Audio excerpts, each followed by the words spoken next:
মুখ খুললেন তৃণমূল সাংসদ তথা রাজ্যের বিরোধী দলনেতা শুভেন্দু অধিকারীর বাবা শিশির অধিকারী। বললেন, সবটাই বাচ্চা বাচ্চা খেলা, ওই ছেলে খেলায় আমাকে জড়িও না।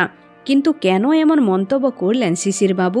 তার সঙ্গে এক মঞ্চে থাকা, প্রণাম করা এবং গুরু বলে সম্বোধন করায় দলের পুরো চেয়ারম্যানকে তৃণমূলের শোকজ করা নিয়ে শিশির অধিকারী বলেন, ওসবে আমাকে জড়িও না, ব্যাপারটা বাচ্চা বাচ্চা ছেলে খেলা, আমি আমার জায়গায় আছি, ওসব অনেক ছোটোখাটো ব্যাপার, আমাকে না জড়ানোই ভালো। কাঁথি পুরসভার চেয়ারম্যান সুবল মান্নাকে তৃণমূলের শোকজ করাকে বাচ্চা বাচ্চা খেলা বলে কটাক্ষ করেন কাঁথির লোকসভার সাংসদ শিশির অধিকারী।